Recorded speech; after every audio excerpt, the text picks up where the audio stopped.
Ладно, с Ведьмаком один хуй на сегодня все. Сейчас уже по ешечку будем смотреть чат.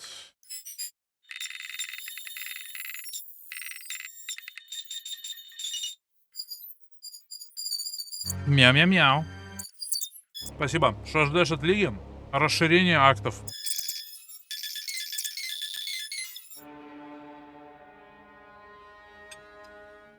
Hi, I'm Jonathan Rogers from Grinding Gear Здорово. Games, and welcome to GGG Live. Fixed by Восклицательный following the знак instructions гроб. below. Now with that out of the way, let's get started.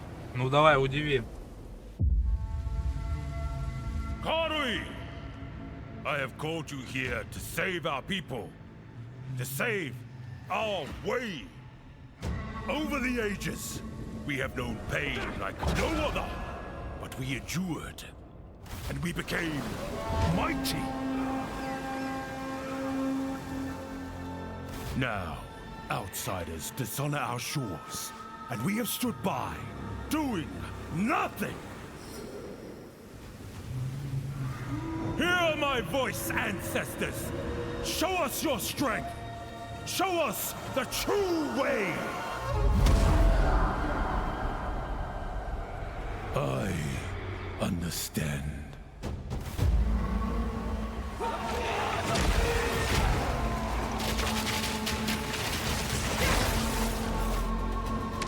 Be still. I'll Pinnacle! Киникура босс, охуеть.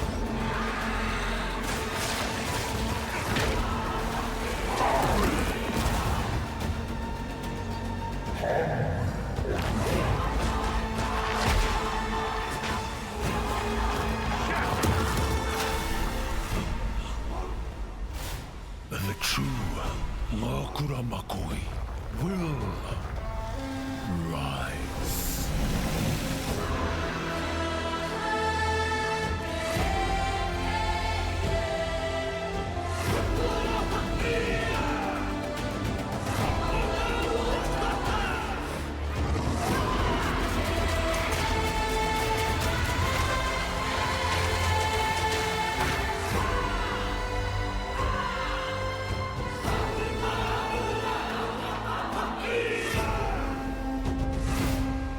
Принтинг, ебать.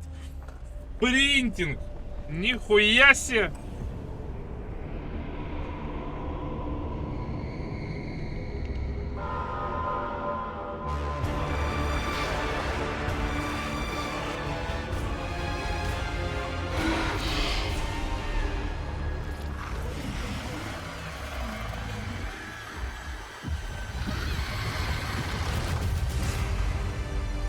Не, ну покчам. We'll start by going over Act 4, the next chapter in the All Path of Exile 2 classes storyline. buffed. But that's not all. All There's also classes 10 new interludes to buffed. get you to Да Endgame, ну which is нахуй, difficult блядь. difficulty too. Что After that, we'll be going пиздишь? through the massive numbers of Охуеть. characters. I'm super excited to show you how I've overhauled the entire support gem system, added new skills, and yes, there are buffs. Next, we'll go over the Rise of the Abyssal, this season's exclusive league mechanic, and talk about the new rewards, crafting systems, areas, and bosses that it adds. After that, it's on to changes we're making to the endgame.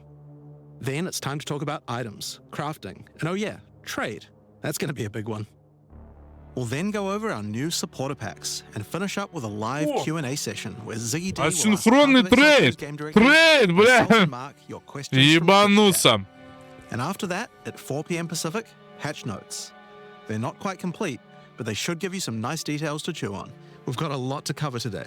But first, another Бля, ну announcement. это жестко, это уже When the жестко. third edict launches on the 29th, we'll be having a free weekend for Path of Exile 2. That's right, Path of Exile 2 will be free for the first time without requiring an early access key.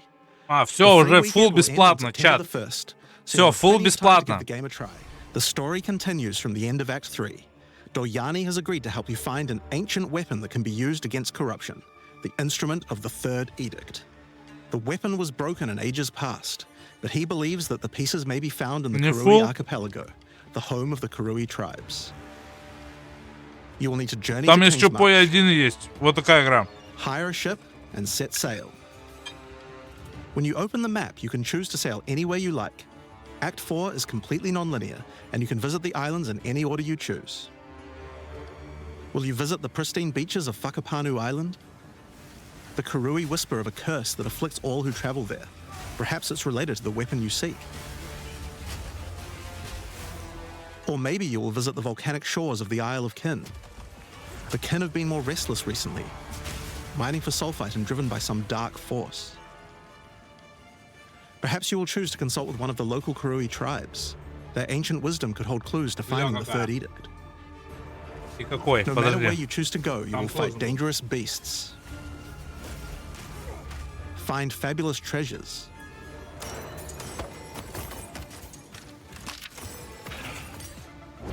and battle incredible bosses. A challenger! Come, Yama sees your soul! There are 8 islands to discover, each teeming with its own flora and fauna. Act 4 contains over 100 new monster types, 16 new areas, 12 new bosses, and plenty of other interesting encounters. There's a huge amount Там to show, сиськи были. but we're not going to spoil too much here. Там We want to give сиськи you a chance были. to discover it all for yourself. Сиськи добавили. What happens after Act 4? Добавили, Well, блядь, until акт now, you have to 4, repeat the entire сиськи campaign again и before you асинхронный complete the трейд. game. But after Act Уже 4, не важно, что он дальше будет говорить it's вообще. hard to make you do that. We needed something else to do in between the end of Act 4 and the endgame. So what else could we do? Add 3 new mini-acts, of course, and we're calling them the Interludes. The Interludes are a set of 3 temporary side stories that will be included in the game until Act 5 is released, that will take you to level 65 where the endgame can begin. The first interlude sends you on a journey back to Ogham. Renly has been leading the efforts to rebuild Ogham village after the defeat of Count Geonor, but there's a new danger afoot. The nearby town of Holton is surrounded by an impenetrable darkness, and each night their corrupted townfolk emerge to raid the local farmlands. You will discover new areas and new bosses. You'll need to find your way through the darkness, uncover the source of corruption, Soon you will serve our master. and defeat it. Yes, I shall dance with their corpse. And that's just the first interlude. The second interlude will have you return to the Vasteri Desert, where Asala has been given a sacred duty. When the skies align, the gifting of water requires a chosen Sekima to meet with the Selkari, guardians of the sacred water, but they're nowhere to be found. You will need to track down the Selkari, find those responsible for disrupting the gifting, fight even more new bosses, discover the secrets of the ancient ritual, discover new locations, and ultimately help Asala carry out her sacred duty. Now for Interlude 3. As Royal Thaumaturge of the Vaal, Doyani had plans within plans to save his people from the cataclysm perpetuated by Atzeri's lust for power. One such plan involved sealing a group of willing Vaal deep in a great mountain vault near the home of the Asmeri, deep enough to survive the cataclysm. Even though thousands of years have passed, he believes that their descendants may still live, and may be key to defeating the beast. The journey up the mountain will be dangerous. New foes stand in your way. And the further up the mountain you venture, the colder it will become. Explore caves of ice and enter the vault itself. Who can say what you will find within? The interludes are 6 to 7 areas each and generally include 4 boss fights as well. When you put that together with Act 4, that adds up to 35 new areas in the campaign and 24 new bosses. It's worth making clear that the interludes are temporary. When Act 5 and 6 are added, the interludes will be going away. These are side stories after all, but don't worry, the bosses and areas that make up the interlude are all part of the endgame. We're not just going to throw them away. And with that, we don't need cruel difficulty anymore. We do know that it was a pretty big chore to have to play through the campaign multiple times on each character, and this was a huge reason that the campaign could feel like a bit of a slog when playing through again. But we do also have another new feature to address that particular concern as well. So let's talk about sprinting. In 030, when you hold down the dodge roll button, your character will go into a sprint after they finish the roll. This is available on all character classes, and there's no limitation on how long you can sprint for. The primary purpose of this feature is to make navigating areas faster when out of combat. Because of that, if you do take a hit while sprinting, you'll fall to the ground. The best idea is to use a skill when you see monsters. That'll break you out of the sprint so you can engage with no danger. If you do need to run away from monsters, just hold spacebar. You won't be vulnerable during the roll, and you're faster while sprinting than basically any monster in the game, allowing you to retreat from combat. Sprint is a pretty significant change to PoE 2's gameplay. What I like most about it is that we can accelerate the pace of the game for those who want Настоящие бойцы до конца хуярятся. more visceral combat systems. Okay, so that's the new extensions to the campaign, but there's a whole giant league to play through as well. I'll leave that to Mark to talk about later. And that's because what I want to talk about now is the new stuff for your characters. And probably one of the biggest new systems here is with the support gems. Now, support gems are one of the most interesting elements to creating a build. They're what enables so many interesting mechanics and different ways to play. But PoE 2's support gem system has just never been quite right. One of the major issues is the limitation of only having one support gem of each type on your character. We didn't want builds to just become using the same 5 most powerful supports in every skill. The problem with this design, though, is that it's actually working against using multiple skills in your build. If you can only use each support gem on one skill, it means that you're encouraged to go all in on that one ability. And we want to encourage you to combo your abilities, something needed to change. So with that in mind, we've removed the restriction of having one of each support gem per character. You can now use as many copies as you like.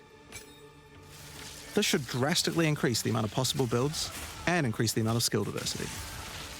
Это одна из главных проблем в PoE 2 была. That suffered from the previous restriction. For Nice. example, a poison build previously couldn't add poison to more than one skill. They couldn't use stacking poison on more than one skill either. This severely limited your ability to combo with anything outside of the specifically designed poison archetype, but now you can. Many utility skills previously couldn't scale to endgame, because the supports that would make them scale were more useful to use in other skills. You would never speed up killing Palm with martial tempo, when you would much rather use it on your primary skill instead. There are more examples like this all over the place. In addition to that, though, we thought there wasn't enough feeling of progression in the supports as you went through the game. There were only 3 tiers of supports, and many of the most important ones were given out at Tier 1. Also, there were no strict upgrades, meaning that upgrading supports when you ran out of sockets required quite a lot of thinking. In order to solve these issues, we now also have multiple levels of many supports as you go through the game. For example, double barrel support gives you an extra bolt, but at the cost of 30% less reload speed. At Tier 2, the penalty gets lowered to 20%. But then at Tier 3, the support gem gets something new. It now reloads automatically when you heavy stun an enemy. In some cases, the highest tiers might work a little differently, and you'll have to decide if you like the upgrade or not, depending on your build. For example, rapid casting. The first couple of levels gives 15, then 20% increased cast speed. But then at Tier 3, it changes to a new approach. For each different spell you cast in the last 8 seconds, you get 10% increased cast speed, which could be a pretty big bonus if you use a lot of different spells. So that's pretty good for upgrades through the campaign, but we wanted to add a little more spice to the endgame for supports too. And that's where our new system, lineage supports, comes in. You can think of these like unique items, but for supports. There are supports that are only available at endgame, but they're much more powerful. Like Ratha's Assault. It's an upgraded version of Double Barrel that reloads your skill as you dodge roll, as well as increasing the number of bolts it can hold. But it does mean that it's the only way you can reload the skill now. Now, unlike regular supports, you can't find these through the uncut support gem. Just like unique items, many of these can be found from specific bosses. Жестко. And there's a ton in the regular drop pool too. Some of them are fairly rare, others fairly common. Some of them are build defining, others are just straight up power upgrades. Инверт There's отреза, 40 блядь. lineage supports being added throughout the endgame. Чего? So there's a lot of power to find out there. Это же вообще Now, пиздец. the new support gems are certainly going to open up a lot of builds, but of course we have a huge range of improvements to individual character classes as well. As well as adding new skills, we had a big focus on buffing existing skills so that they can scale well into the endgame. There's a huge amount to cover here, so we're not going to discuss everything. We're just going to quick fire through some of the coolest changes. We wanted to make cold a more useful element on the Ranger, so we've expanded the cold tools available. As well as increasing its range, Escape Shot now creates fragments of ice whenever it hits the ground. These fragments explode after a short time, making the skill better for killing groups of enemies. But not only that, We added an ice fragment support that creates more of them when killing frozen enemies. And a new buff skill called Ice-Tipped Arrows that allows all your arrows to create ice fragments. This already gives clear to rangers wanting to use ice, but to take further advantage of the ice fragments, Freezing Salvo has been upgraded to shoot additional cold arrows towards every fragment, giving you a nuke-like ability. We've also modified Snipe to consume frozen from enemies, dealing a huge amount more damage, giving you a nice ice single target option. And something you might notice about this is that the bonus is a lot higher against bosses. This is actually a change you'll see throughout the entire game. Since it's a lot harder to freeze a boss, you should get a bigger reward for it. Another theme you'll see throughout the game is making movement feel better. Toxic Growth is a skill that was pretty cool, but a bit annoying to use with the jump that it had. Now Toxic Growth is a range skill, so you can spam it more easily. And we've also added a new poison skill while we were at it, called Toxic Domain. It creates a small area around you that makes all your attacks create toxic growth pustules, but attached to monsters. Another skill that was annoying to use was Electrocuting Arrow. It's now just a regular arrow, making it easier to use. But it also means you can support it with projectile supports. And it now also has Area of Effect, making it a tool for more than just single target, and allowing it to scale into the endgame. We also added a new spirit reservation called Mirage Archer. This is a meta skill that allows you to create shadowy clones of yourself to use a skill of your choice. Of course, one of the other big problems the Ranger had was survivability. Evasion was the weakest of the three defenses, and we wanted to change that. Currently, Evasion doesn't evade all types of hits in the game, so you're still vulnerable to things like slams or unblockable attacks. To make Evasion characters more tanky, we're adding a new mechanic called Deflect.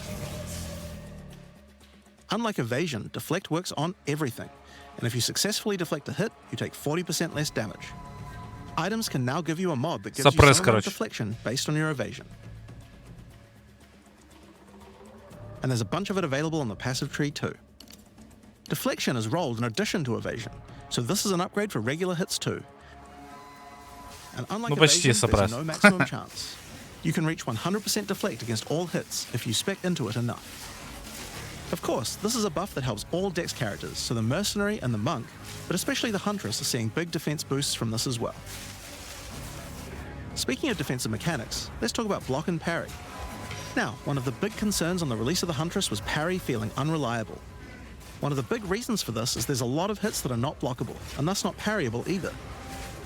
So a huge balance change we're making is that now everything is blockable, except for specifically unblockable red flash skills that bosses use. This makes parry much more reliable. And not only that, but to make block and parry nicer to use, you now also move faster than before while using these abilities. This is a massive buff to passive block as well, so to counter that we did have to lower the max passive block a bit, but overall you should feel much safer. Нахуя парение в поле? Оно Fire skills on автоматическое the в warrior поле. were not really Ты cutting просто the стоишь mustard, стойки, и оно so we само decided we needed запарирует. to upgrade a bunch of them, but also add some more as well. Let's start with a buff. Volcanic Fissure now branches into multiple fissures, giving it much more clearing potential. We've also added a new skill called Forge Hammer. This skill throws a molten hammer that does a slam at a distance. You can recall the hammer back by using the skill again if you like, but the cooler thing to do is to use a Warcry near it. Using a Warcry makes the hammer explode, making a bunch of volcanic fissures around. Volcanic fissures re-trigger when you slam them, so it's a great skill to make a flaming arena to fight a boss. We also buffed Perfect Strike to have much larger area of effect, and changed Molten Blast to not always force you to move forward. Trust me, it feels a lot better to use now. The skill now has massively boosted chance to ignite monsters as well. And you're going to want to ignite monsters due to a new glory skill called Ancestral Cry. Ancestral Cry charges up with glory by igniting monsters, invoking King Kaum's favor. After you do, use it to channel Kaum's ancestral power. Every attack will be ancestrally boosted with fire. Your very steps will explode, triggering volcanic fissures, and molten balls will erupt from your attacks. Warrior shield skills were another area we wanted to improve. Now that we've got Sprint, we actually don't need to have a cooldown on shield charge anymore. It now also does more damage the further away you are when you use it. Ебу щитом жестко. Shield Wall got significantly upgraded AoE. Also, you can shield charge right through it to trigger all the walls. We also added a new shield war cry. Fortifying Cry gives you a defensive buff, but it also builds up charge on your shield that empowers your other shield skills. And Magma Barrier now doesn't require timing in order to use. Just wait for your shield to charge up and block. Seismic Cry now stuns enemies that are primed for stun. Короче, триллиард бафов вообще. Просто ебнуться. And we changed the Sunder interaction with Armor Break. It now also gives a Sundered Armor debuff that makes enemies take 40% extra physical damage. Great for bosses. Ancestral Warrior Totem has undergone some pretty significant changes too. We wanted the skill to feel more like using an ultimate. That summoning an ancestor to fight for you was a big deal. So we've changed this totem to require 3 endurance charges to summon, and massively buffed its damage. It also now scales your weapon damage too. Since there's no limit anymore, if you build around generating endurance charges, you can summon an entire forest of totems. In order to make that easier, we added some new sources of endurance charges. There's now a support to make Perfect Strike generate charges, and a support for generating endurance charges from heavy stuns as well. Speaking of totems, we wanted to upgrade the Warbringer.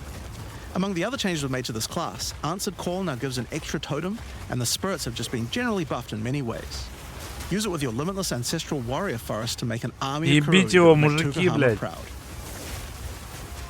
We've also merged the Great Wolf Howl and Warcaller's Bellow support, so that you can get all the benefits with one point.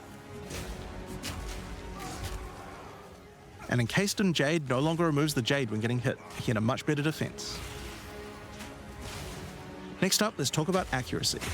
Accuracy was always intended to be something that warriors didn't need to care about very much so long as they're in close combat. But unfortunately, that's not currently the case. This was particularly annoying with skills like Bone Shatter, which you certainly don't want to mess with. So we significantly buffed your chance to hit at close ranges when you don't have much accuracy. Warriors shouldn't require any accuracy investment in order to hit with close range attacks now. We also wanted to improve armor. Now, one of the major weaknesses of armor is the inability to defend against elemental damage. In order to mitigate this, we're adding a lot more of the stat that allows your armor to defend against elemental damage. О It's now как. available on items and in a lot more places on the passive tree. О как. One of the most important improvements we've made in Жестко. 030 is to declunk the action and flow of shooting crossbows. You can now reload crossbows without any movement penalty. But not only that, all skills that can be used while moving now slow you for a shorter amount of time. This change benefits everyone, not just crossbow skills. With both of these changes put together, the run and gun playstyle feels much better. It's hard to explain how important this change is for the feel of the class. The Mercenary is also a good chance to talk about how we're rebalancing to make comboing skills much better. Take Shock, for example.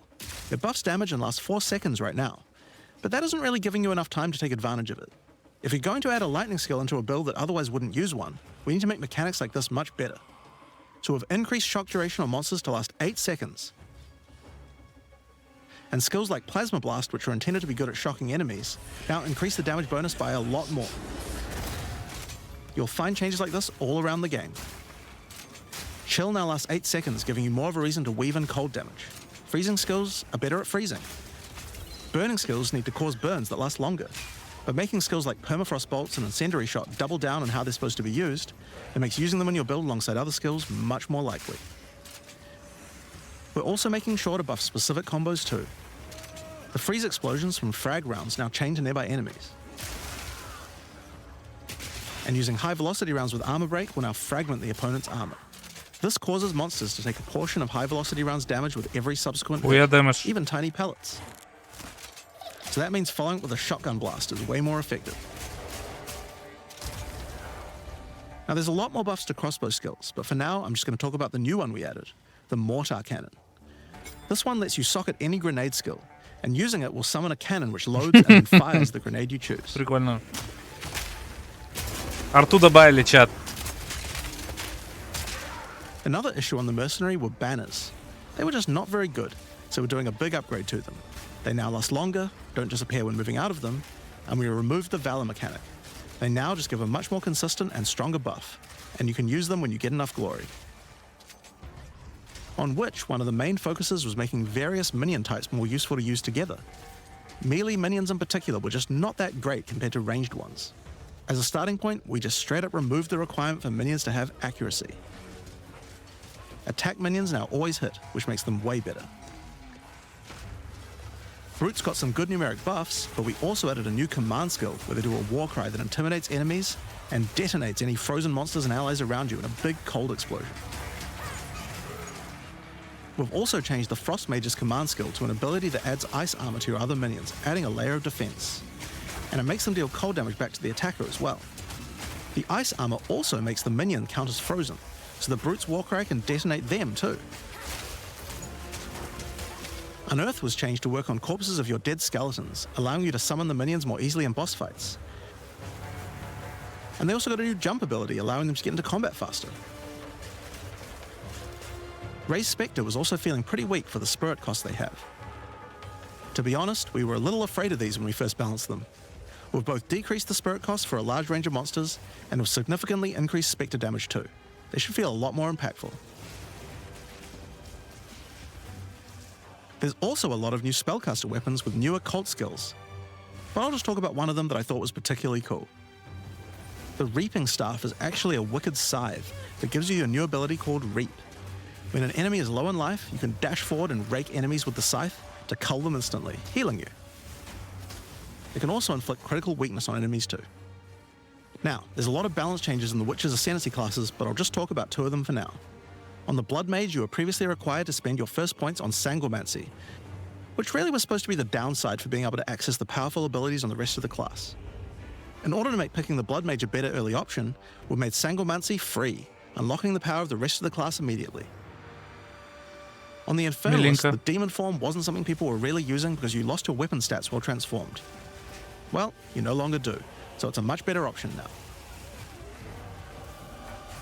On the Monk, the Wind skills needed a big upgrade for sure. Staggering Palm can now stack up its duration if you use the skill multiple times in a row, so you can keep the effect of all your skills throwing up wind much more easily. Wind Blast had the purpose of building up to dazing an enemy, but dazing just wasn't worth all that effort. Now it just dazes on hit, meaning a single Wind Blast will make all your skills stun enemies more easily. Following up with Vaulting Impact on a dazed enemy previously did a bunch of stun. Now it allows you to break your enemy's stance. When their stance is broken, following up with a fast attack will do way more damage. A cool build that certain people always enjoyed in PoE 1 was hand-to-hand combat, but until now we just didn't have a real way to make it viable. Well, that changes now. The Monk, as a true martial artist, now has the ability to learn the Hollow Palm technique, a keystone that lets you use all quarterstaff skills while unarmed. All quarterstaff attacks now have a special unarmed version, and you get further bonuses to all your attacks from stacking energy shield and evasion on your character. Ебать, что-то жесткие там also added to the циферки. Monk section of the tree is Walker of the Wilds. This changes Mana Leech to work with elemental damage instead of physical, Что там ебанутые цифры, which is pretty блядь. useful for all those elemental attacks the Monk has, but it works well for the Ranger too. Now, one of the least used Ascendancy classes in the game is the Acolyte of Chayula, so we knew we needed to make some changes here.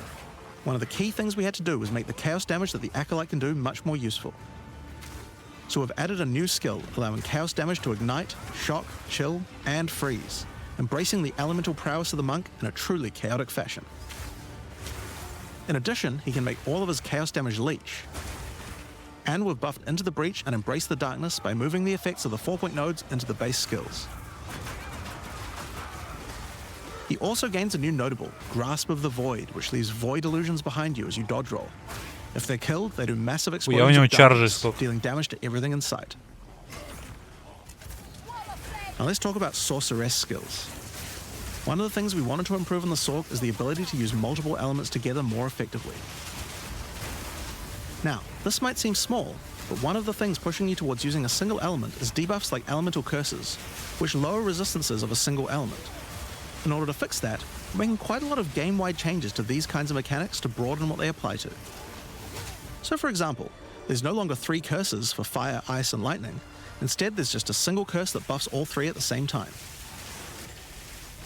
And things like Frost Bomb, which gave you cold exposure, now give elemental exposure. You can use it to buff any of your other skills. We also wanted to make switching between different weapon sets smoother, so you can use different elemental staves more effectively. To do that, we've removed the weapon switch time. And now happens instantly. This applies Заебись. game-wide too. Не, темп игры очень Now, we жестко didn't just want надули. to stop there. We wanted to add some Это, specific конечно, все еще mechanics не that work уровень between по different E1, elements. но And уже that's where значительно elemental лучше. infusions come in. Certain skills can now drop elemental infusions. For example, when a frost bomb explodes, it leaves behind a cold infusion on the ground. After picking it up, you can spend it on one of any number of different skills to transform how they work. Spark will create a nova of cold-infused projectiles. Ice Nova will leave a chilled area on the ground. And we also added a new low-level skill that fires ice shards. Use it with cold infusion though, and the ice shards will explode. Orb of Storms now generates lightning infusions when you cast enough spells near it. And that's all spells, by the way, not just lightning. Once you have one, you could cast a lightning flame wall, which adds both fire and lightning damage to all the projectiles that pass through it. Or power up Ember Fusillade with lightning, which will generate arcs to nearby enemies as each fireball hits. Ну, Or что-то maybe типа go lightning on автобомбера. lightning with arc. This skill is now a projectile, and by infusing it, you can go full Palpatine. Get fire infusions by blowing up monsters with Living Bomb. Then use them with Comet to summon a giant fire meteor from the sky. Or use it with Firestorm, which transforms it from a small area into a much bigger one. Firestorm is unique in that it can be infused by multiple different elements at the same time. Add an ice infusion to rain down ice at the same time as the fire. And add lightning to add deadly strikes from the heavens into the mix. Or use it with all three to generate a storm that is truly apocalyptic. Cold Snap has been simply turned into Snap. Previously, you could use it to shatter ice, but now it works to detonate all of the different elemental ailments and makes them leave behind infusions. And just like how you could previously use it on Frostbolt, you can now also use it on Orb of Storms and Solar Orb to detonate those as well, which means you can create many infusions at once. We also have a Spirit Reservation skill and a support gem to help generate them too. On the passive tree, we've added quite a few new keystones to the Sorceress section. Here are a couple of examples. The Black Flame Covenant keystone converts your fire spells to chaos and causes your ignites to deal chaos damage. Your fire spells and ignites will also turn purple. The Ritual Cadence keystone causes your invocation skills to trigger more times, but makes them trigger periodically over a longer duration instead of one. Great for those auto-bomber builds. Now, in addition to skill changes, we've added a lot more options for the passive tree for each class. Overall, there are more than 100 new notables on the tree, usually around 20 per class, along with smaller clusters as well. Check out the old version, and here's the new version. It's a lot more dense, and there's more interesting nodes than before. Now, we probably can't go through too many of these in the livestream, so I'll just show you one from each class's area of the tree. We tried to be a lot more thematic with the new nodes. So for example, the Molten One's Жестко. Gift. It lets the benefit of Armor Break apply to your fire damage. Or how about Last Stand, which gives you lots of stats as your situation becomes more and more desperate. A lot of these have themes aligning with Ascendancy classes. Like for the Gemling Legionnaire, for example.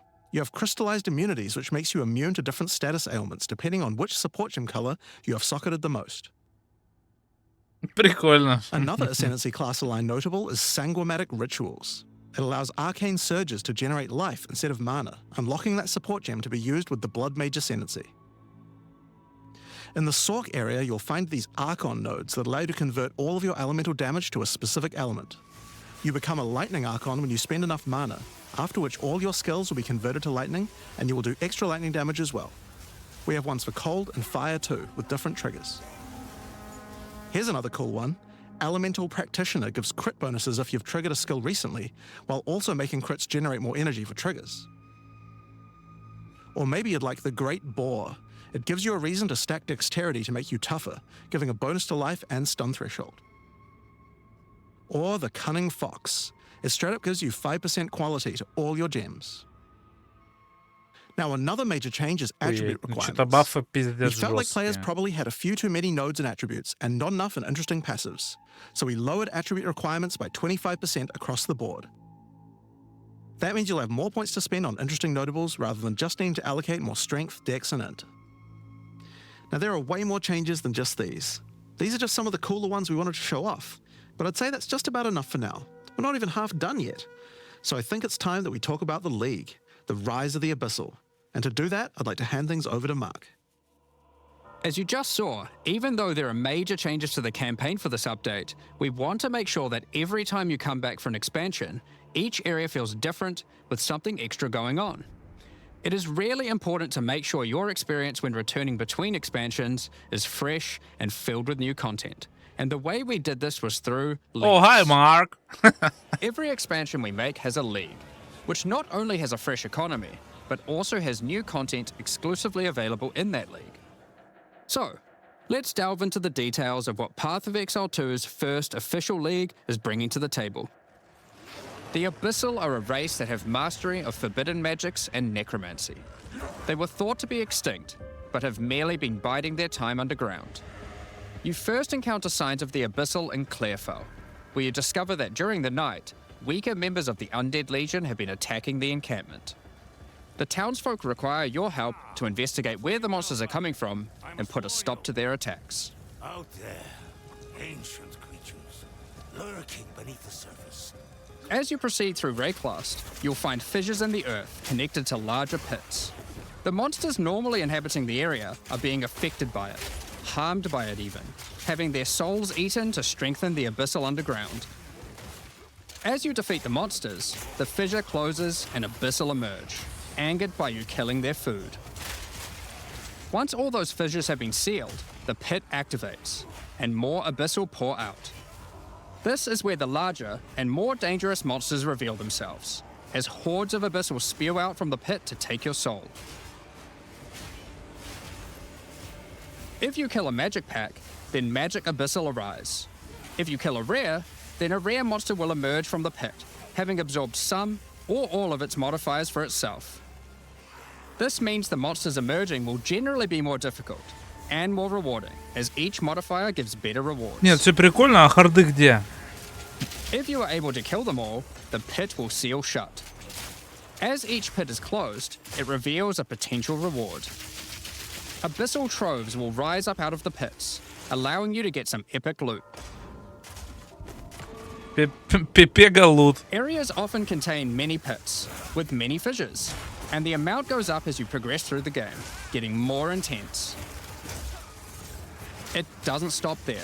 When monster mods are absorbed, they have a chance to become infused with the dark necromancy, transforming them into abyssal modifiers.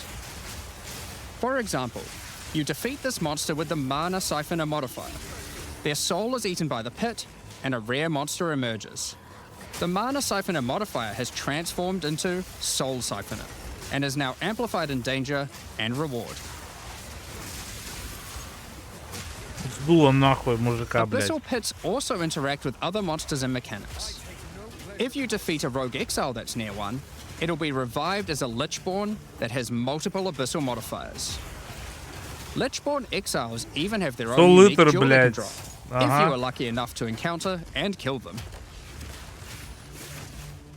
If an abyss spawns near a boss, killing it will summon a gigantic Giga Larvae creature. Ебать. Ты куда? Monsters imprisoned in essences near abyssal pits are affected by the abyss too. They will come with an additional new essence item that you can Нихуя. use to craft your item. Нихуя скример вылез, блядь. So, that's your bread and butter of the Abyssal League. Kill surface-dwelling monsters, kill the emerging Abyssal, close the fissures, overcome pit encounters, and reap the rewards. There's a lot more to this league, however. As you complete Abysses, you can find ancient pieces of bone, preserved from the remains of fallen Lichborn. These are one of the many rewards for your mission to seal the pits. You can use this on a rare item to imbue it with abyssal magic, adding a special Сколько? hidden modifier to your item.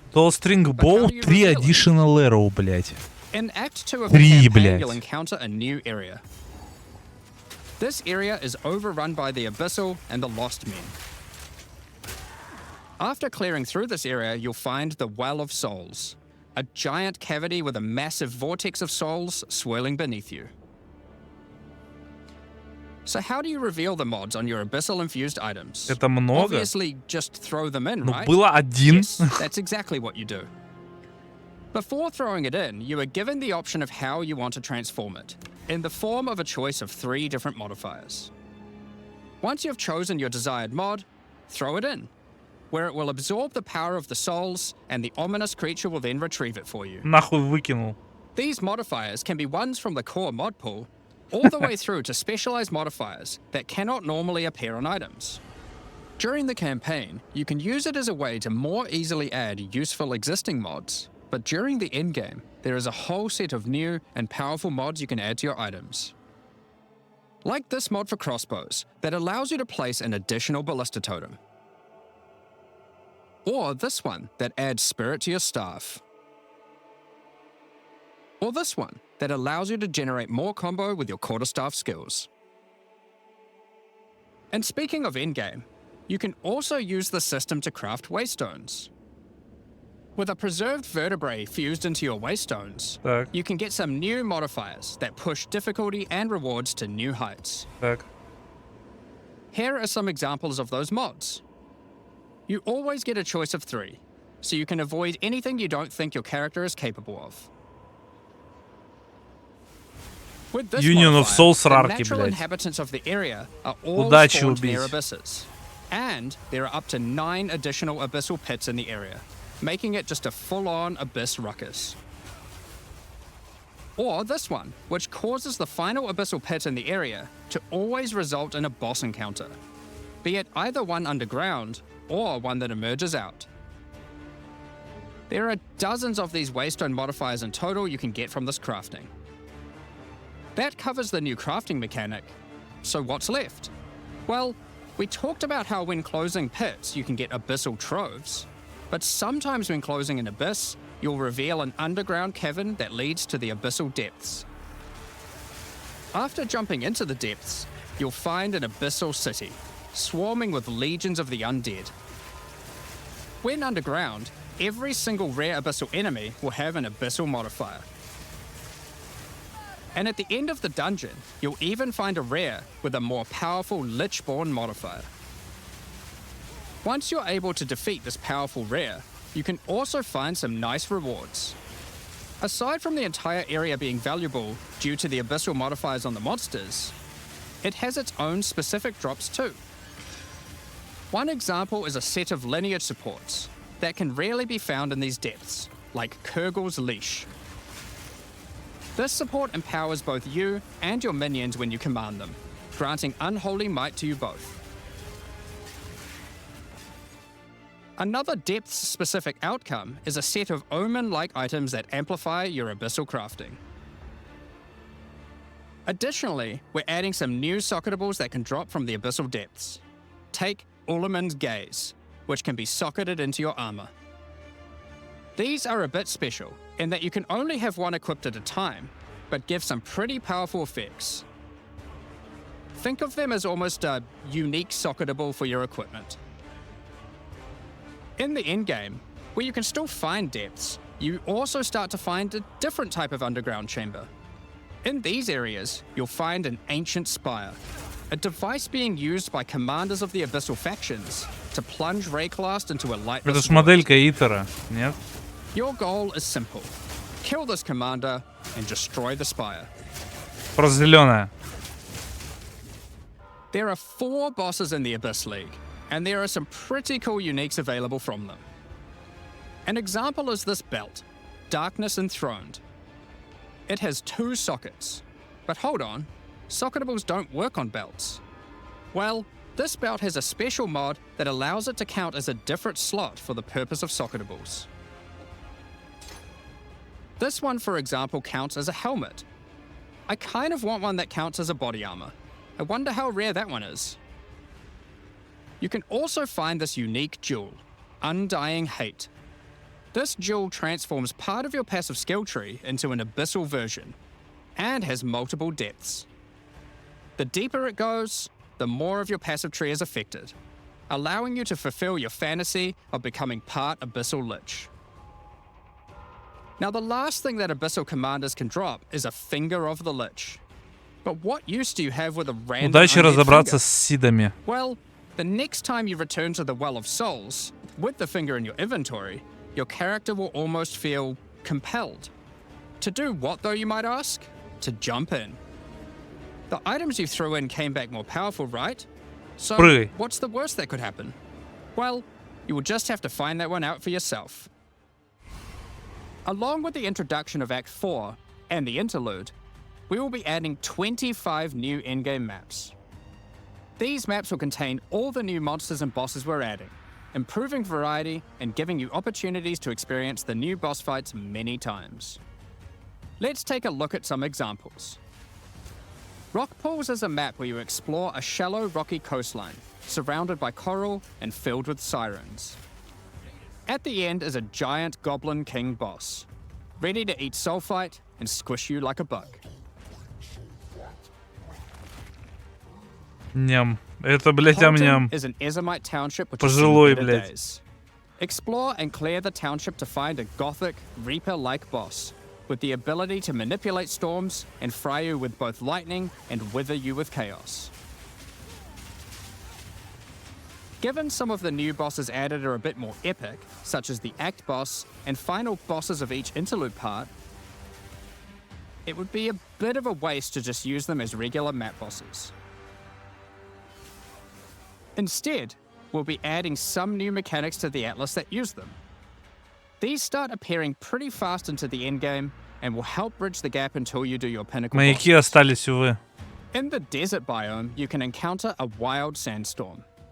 3 maps around the sandstorm contain a device you must activate. Upon doing this, the sandstorm's magic is disrupted, revealing the map inside and allowing Сереводные you to биомы access есть, it кстати. Вон, and смотри, find там the мапа cause. в воде прям. This presents itself in the form of a boss, similar to the existing Citadel bosses.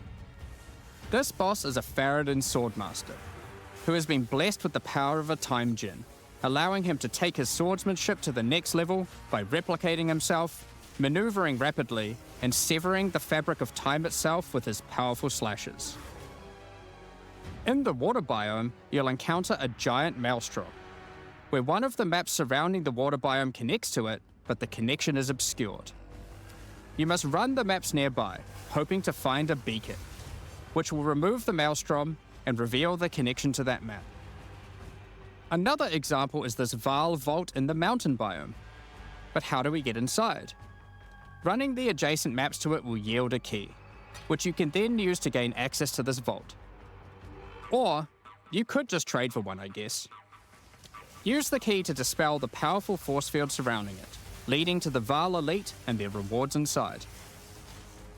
These all contain Uber versions of the Act 4 boss, and the bosses at the end of each part of the interlude. And each have their own exclusive drop pool of new lineage supports, which, as Jonathan spoke about earlier, are powerful support gems that modify your skills in pretty crazy ways. As an example of a lineage support which can come from the Faradin Swordmaster mentioned earlier, we have Garo Khan's Resolve, which causes your critical strikes to fork, but requires some mobility on your part to properly enable.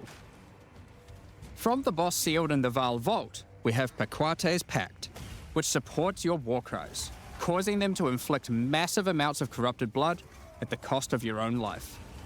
Additionally, some maps can now spawn summoning circles, a room resembling an Ezomite henge. Activating this henge will spawn bosses. It's as simple as that. We'll also be making changes to how affixes and waystones work, as the current prefixes equals good, suffixes equals bad iteration isn't quite hitting the mark. We tried something new here in Path of Exile 2, but after seeing the feedback we decided we actually liked what we had in Path of Exile 1 more.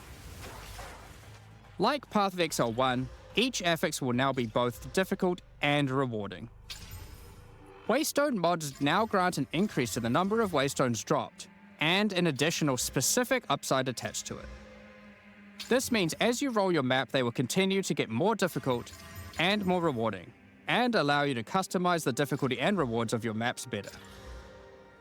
For example, the Frostbitten mod, which causes enemies to deal cold damage, also increases the rarity of items dropped as its upside, whereas the Of Venom suffix modifier which causes enemies to poison on hit, has the upside of granting increased pack size.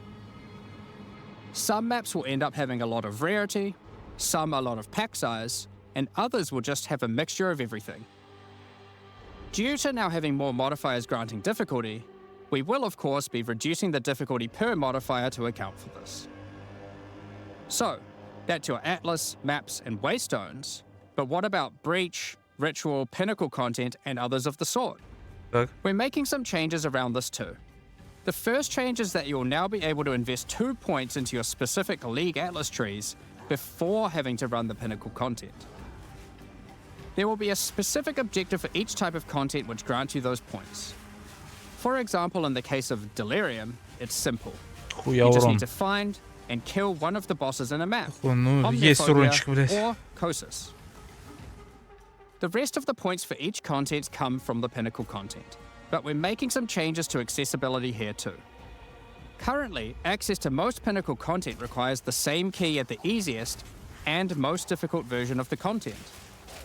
This creates a negative feeling where at lower difficulties, instead of wanting to run the content, you're often better off just selling it to someone who can run it at maximum difficulty. To address this, each content will now drop splinters, which will not form into singular items. Instead of using the singular combined item in the realm gate, you can now just bring your splinters. Upon inserting the splinters into the realm gate, an interface will appear, allowing you to pick your difficulty, and you'll notice each difficulty has a different entry cost. This means if you want to run easier difficulties, it costs less, which also allows you to run this content much sooner into the endgame. Because these encounters now just require splinters, their corresponding Atlas tree no longer affects the difficulty of them, and has been changed to purely affect the content and maps on the Atlas.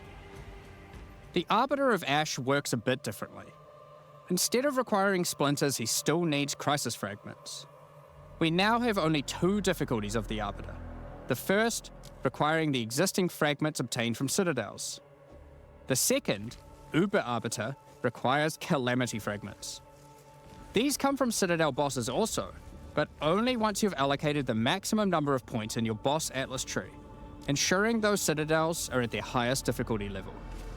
Since we're talking about Pinnacle content, we also felt that the leveling curve in the late game was a bit too steep. We've smoothed this out a bit so that it's easier to get to the mid-90s. We've also added some new in-game unique items. Let's take a look at a couple. Thunderfist is a pair of gloves that grants Crackling Palm, a skill which empowers your unarmed attacks, granting the ability to call down the storms themselves on enemies you hit. Put simply, literally every monster you hit with your unarmed skills will be struck by powerful lightning. Pair this with the aforementioned Hollow Palm technique to embrace your true unarmed prowess in combat. Another unique we're adding is Henekura's Sight. Equip this amulet to be granted the power of the Mother of Death herself. This is reflected by granting you a skill called Foresight.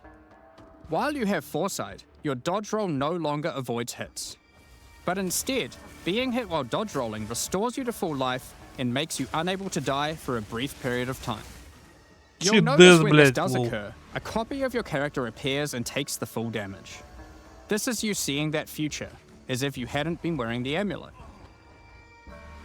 Ultimately, your endgame experience should be more streamlined.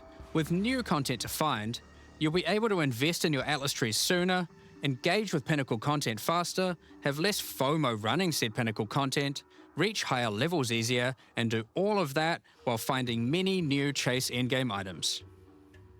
Talking about finding items is one thing, but what about crafting them? We've taken a step back and looked at some of our crafting systems to make some notable improvements. Let's start with essences, which suffered from an issue where the regular essences were effectively useless and didn't give players the tools or excitement that a crafting system should provide. To alleviate these concerns, essences are being changed in a few ways. Firstly, they're being changed to function like regals and add specific modifiers with specific values, meaning you know exactly what you're going to get. We found that players were often bottlenecked by regal orbs when crafting in the campaign, so this helps to fill that gap, allowing you to better upgrade your items. For example, this Lesser Essence of Flames, which will be able to add a flat amount of fire damage to your magic martial weapons. Secondly, we're adding many more tiers. That Lesser Essence of Flames, for example, has a regular variant and a greater variant too, adding even more fire damage with each upgrade. The intention of this is so that when you find one early on, you don't worry about holding onto it till later to use on a higher level item. You should feel free to use them as they come to get powerful upgrades during the campaign. Сюда, хпшечек. Lastly, our highest tier of essences, now called Perfect Essences, will function like a Chaos Orb instead of a Regal. So it will replace one of the modifiers on your rare items with the specified mod. Such as this Perfect Essence of Flames. You'll notice this one doesn't just add flat fire damage like the ones before it. The Perfect Essences often give something a bit different, with some opportunities to be pretty damn powerful. There are many different essences, each with many tiers, covering many of the more core modifiers you'd want on items early on, through to chase specialized ones for endgame. Speaking of endgame, we really wanted to expand our crafting options for late endgame crafting projects. You might have noticed that at endgame, you get way too many transmutes. Wouldn't it be nice if some of those didn't drop, but instead you got something a little more powerful? At higher levels, you can now find Greater Orb of Transmutation and Perfect Orb of Transmutation. These can be used on normal items to upgrade them to magic, ensuring that the modifier generated is of a minimum level. This is similar to how you find higher tier items on the ground, but for crafting. These higher tiers will also exist for Orb of Augmentation, Regal Orb, Exalted Orb, and Chaos Orb, meaning you can get all of the orbs required to take your item from normal rarity to a fully completed rare with guaranteed high tier mods. On top of these new core crafting currencies, we wanted to make sure there are powerful crafting bases to use them on. Now in endgame, you can start to find exceptional items. These are items that drop at normal rarity and are perfect for your from-scratch crafting projects.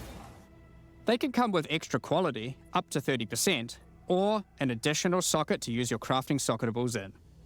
And yes, they can be corrupted for yet another socket. Понял. You can also get exceptional unique items. To add even further to your crafting arsenal, we've added a whole suite of new omens to ritual content, and removed some of the more unimpactful ones that weren't being used. Some of the new omens include the Omen of the Ancients, which will cause your next Orb of Chance to not destroy the item, but generate a random unique of the same class. Or the Omen of Sanctification, which is my new favorite.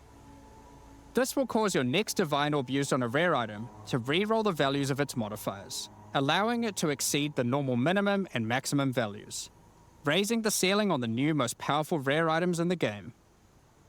This omen will also cause your item to become sanctified. Sanctified items cannot be crafted, just like corrupted ones, so consider carefully when you use this. Another is the Omen of Chaotic Немножечко Monsters, флоты, блядь. which will cause your next Chaos Orb to reroll all modifiers on a Waystone, allowing you to fix your maps if you get some modifiers that are not feasible for your build. Besides these examples, there is a huge variety of new omens for you to discover in your ritual encounters. With the release of Act 4, notably taking place in the Karori Archipelago, you'll be able to now find a new currency item, Henikora's Lock. Henikora, the Karori goddess of death, has the power of foresight and is able to see many futures, including the outcome of your next craft. So, imbuing her lock onto an item gives you that same power too. For example, you'll know whether or not to use an Exalted Orb on your item, as you will know exactly what the outcome is. So, with all these new crafting improvements, it's safe to say you're going to be making some epic items, and not necessarily just ones for yourself. So given that, it's time to talk about a massive one. Trade. Так. It's finally here. The moment we've all been waiting for. Fully asynchronous trade. Over the years, the way players trade with each other in Path of Exile 1 has morphed from using the forums, through to the in-game chat, all the way through to using the website. These systems, in all their iterations, work for a while, but with each iteration new problems eventually reveal themselves. Be it requiring you to be in your hideout too much instead of out there killing monsters, or never getting responses from people who are either AFK or just can't be bothered. In order to finally solve this, and this has been a long time coming, we're adding a new system that allows you to buy items from other players without requiring the seller to be present. They can continue farming, killing monsters, AFK as they please, and can even be offline. With the introduction of King's March in Act 4, you will encounter Ange, assistant to Rog in the Meridian Free Traders Company. Over the last 2 decades or so, since Path of Exile 1's storyline, Faustus has handed down his knowledge and expertise to Ange, and she is now ready to take over his business. If you have a hideout unlocked already, you can immediately invite her there. If you don't have a hideout yet, you will need to acquire one. You can do this by completing a quest to defeat one of the bosses inhabiting an island in Act 4, allowing you then to take a slice of it for yourself, making it your new home and base of operations. Once invited to your hideout, she will now serve as operating your currency exchange, but also serve as the figurehead in your new trading empire. So, how does this new system work? Так. In the existing trade system, you would list items for sale in premium stash tabs. And then when someone wanted one, you'd have to take it out for yourself and trade it to them. Так. Now, instead of using those, you can give your items to Ange so she can sell them for you. Each item must have a price set. The prices are set using in-game currency items, such as Exalted Orbs or Chaos Orbs. Once a price is set, other players will be able to find the item by searching for it on the trade website. Once a desired item has been found, you can hit a button, which will instantly teleport your character in-game to their hideout. Then, you can immediately purchase the item, and while there, if you want, browse their other goods, in case there's a good deal someone else hasn't yet discovered. You'll notice that as a buyer, on top of the currency the seller set for the price, it also costs gold to purchase an item, as Охуеть. Ange has bills to pay after all. As a seller, you'll immediately receive a notification when an item of yours is Охуеть. sold, and can also see an effect above Ange in your hideout when she has unclaimed currency. Just go talk to her, claim your currency, and continue playing at your leisure. As many people already acquired premium stash tabs for the purpose of the trade system, we wanted to add a way for you to convert your existing tabs to merchants tabs, if you want. You can do that here, on the website, but only if you purchase those tabs before the release of the third edict. To clarify, the existing trade system will remain fully intact, so your premium stash tabs will not lose any of their Блять, functionality. We just figured people might want to ебать switch over это to this new ахуй system. полный We чат. expect a lot of feedback around this new system and are looking forward to trying it out with you. As we are not able to test internally with an entire, thriving economy, there will certainly be some kinks to work out. Based on how the system goes, we will be adding it to Path of Exile 1 when ready, so any of the tabs you purchase will also be usable there later. Охуеть. Next up, we're going to be talking about our new supporter packs. Today, we're launching 2 new series of supporter packs, the Justice and Trathan Executioner packs. Each tier contains the pack's full face value in points, alongside several exclusive microtransactions. Бля, это As очень always, жесткая the победа. microtransactions in these packs are purely Игру cosmetic ускорили. and do not affect your character's power or progression Full, in any way. full The автономный Justice series трейд. of supporter packs contains 6 Куча exclusive бафов. microtransactions. Акты расширены. Claim glory after defeating Хуй enemies, встал. or inspire your Яйца allies by calling набухли. down the banner of Justice portal. Не, я... The Это максимально strength дабло. hideout Мне очень decoration понравилось, will что identify показали. items for you, displaying them as it does so. This ancient creature has been presented with many items over the eons, so has some strong expressions to make on the quality of your wares. Become a true warrior, worthy of delivering the justice of the eternal gods with the Apostle of Justice armor set. This armor set also comes with a matching back attachment containing a set of scales to measure your worth. With the Apostle of Justice finisher effect equipped, the Goddess of Justice herself will appear to decide on a verdict for slain unique enemies. Witness as she decides the fate of your slain foes. Will they ascend to be amongst the gods or be banished to the underworld? Да, прайсфиксером The пизда. Griffin fledgling pet will be a Оффером courageous пизда. companion as you journey throughout Rayclast. У тебя функционал такой же. Ты Take можешь your все place in the еще skies найти in the любую plateau шмотку of на the gods' сайте hideout. по любым фильтрам, This которым hideout тебе comes with many надо. different sections for Блядь. setting up your home or base of operations. Слишком пиздато это все звучит. In order to Слишком travel between пиздато. You simply just need to walk Слишком off the edge. пиздато, блядь. Like a true eternal god, you can float between the mountains on the clouds themselves. The Trathan Executioner pack series also contains 6 exclusive microtransactions. The Trathan Executioner finisher effect is a brutal display of Trathan might, crushing slain unique enemies as if they were bugs beneath your heel. As a Trathan Executioner, you're the perfect master for the ever-hungry carrion raptor pet. It has taken a particular liking to the taste of other pets, and at your command it will swoop down and eviscerate them, proceeding to satisfy its hunger by feeding on their corpse. Добряк. The nobles of the 4 major Trathan houses had their mercenaries, but if their hired hands became notably irritating, they'd have to call in the Trathan Executioners. You can now embrace their methods and become brutality incarnate with the Cruel Trathan Executioner armor set. The matching Cruel Trathan Executioner cloak will shroud you in scarlet as you crush the skulls of your enemies and leave a trail of blood behind you as you build up a kill streak.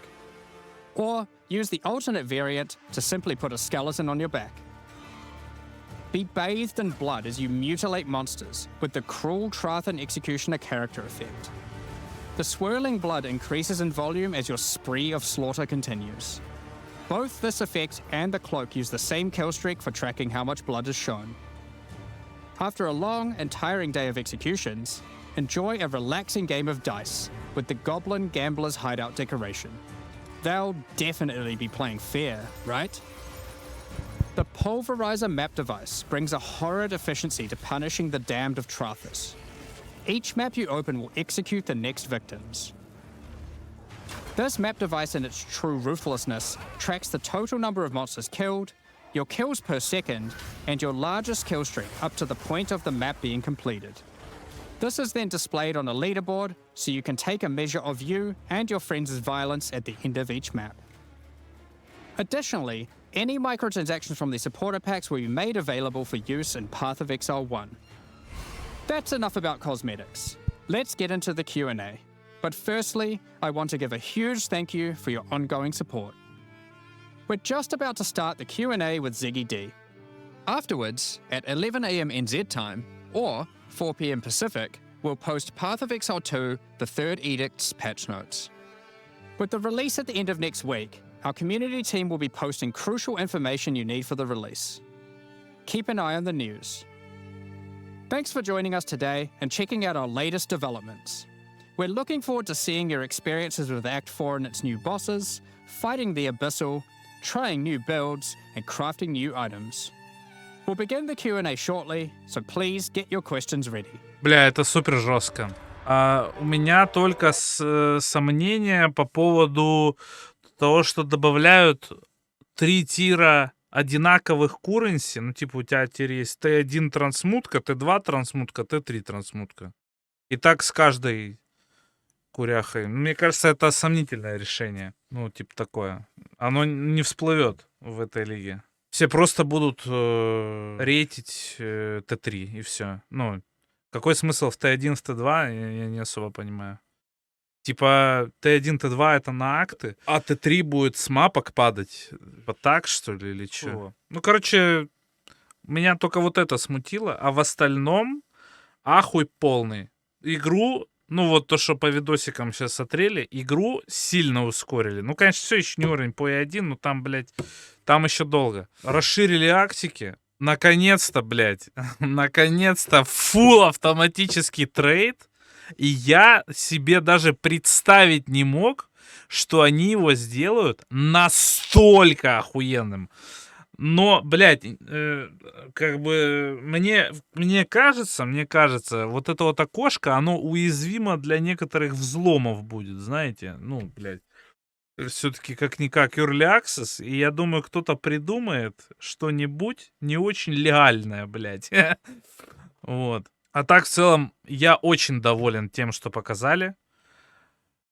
Ну, для меня было очевидно, что новая лига из себя будет представлять очередную интерпретацию переработанного контента из PoE 1. Это, блядь, ну это очевидно.